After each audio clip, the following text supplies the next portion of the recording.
obun, means like warmth, or like how when you're with friends and family, they have a phrase that they call obun, which means you feel like warmth. You feel the warmth of your friends and your companions. And it's actually a very beautiful feeling that, like me being raised in America, I never heard this phrase before, or this concept.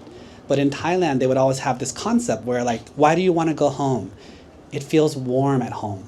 Why do you want to be with your friends? Like, oh, when I'm with my friends, I feel so warm. And it's kind of like that, where like, if you feel the warmth of the body of the person next to you, you know there's someone there. You know that if you fell down, someone would catch you. You know that if you got hurt, someone would help you.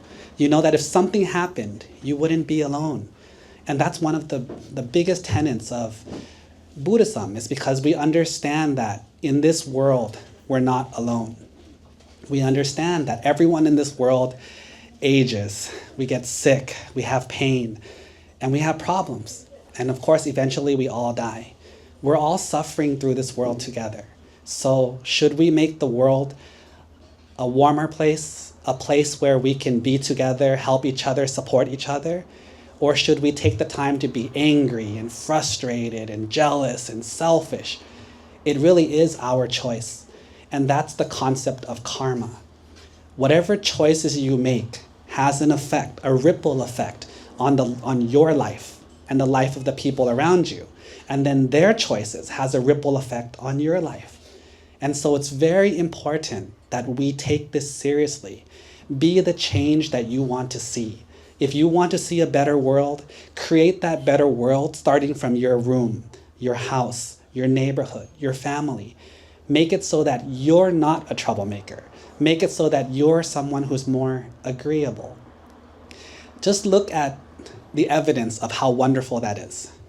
Today, without having called anyone in particular, asked anyone to come, look at how many wonderful, beautiful people came here today. Everyone came here with big smiles on their face, friendliness. Even the little kids came. I'm not sure if they came for the games or the food, but they all came. In the backyard, we have a fundraiser for the school, and it's so beautiful to see these parents, these restaurant owners. Pida, which is one of our directors for the temple, she complained to me. She says, "Long Pi, Phra Ajahn, I don't know what to do. I don't know how to sell things." I was like, "What do you mean? You're here to sell things for the fundraiser." She said, "I don't know how. I only know how to give things away for free." And I was like, "What?"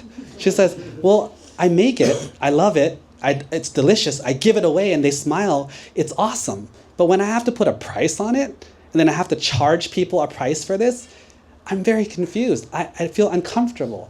But the other person's like, "It's for the school. You have to do it." She's like, okay.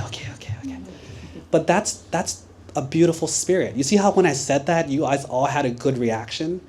Those are the kind of things that we should do so that people have good reactions to us when they hear our name, when they hear our stories. There's so many people here. I can't even tell all the stories of how they've all done beautiful things for the temple. Let me give you one example. One of our members is from Sri Lanka. His name is Arun. He's in the back. He's here for this weekend to take the 8 precepts. I want to tell you about how we met him. One day, the monks were on bintabat, alms rounds with our bowls. And we were walking on the one side of the street, and it was like a 3-lane road. All of a sudden, this biker from the other side of the road on a bicycle cut across all the traffic and just parked in front of us. And we were like, uh-oh, is this going to be a good or a bad thing? Well, he got off his bike and asked us, "Are you monks?" And we said, "Yes." He said, "Great." He got on the floor and bowed right at our feet. Then after that, he said, "Do you accept alms from people you don't know?" And we said, "Yes." He opened up his backpack. He only had, He had like 3 bananas and some pita bread. And he gave me one and gave me a piece of bread. Then he looked over at the other monks and made a decision. It took him about 2 seconds. He opened his bag and gave everything he had. Imagine that. This guy went out to get food, right? It gets me emotional just thinking about it.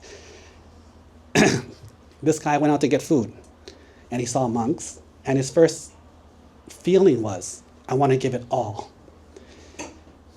These are the kind of things that inspires people. These are the kind of things that people remember. But the most important thing is his soul will remember this. He will remember the kind of person he is. and it's inspiring. There's so many more of these stories. I look around, so many of you. There's so many more of these wonderful stories that we could tell, but obviously there's not enough time because we have to eat lunch. And then the monks are gonna be upset with me that there was not enough time to eat because someone kept talking. But all in all, we wanna say thank you. Thank you for your support, and thank you for just being good people. This world can get pretty dark sometimes. A lot of weird things can happen. But seeing all of you here today with big smiles on your face, hopefully by 2 p.m. you'll all be super wet with the water games and everything. It's refreshing to know that in a dark world, there is some places that still has light. And here is one place that has warmth and light. So thank you.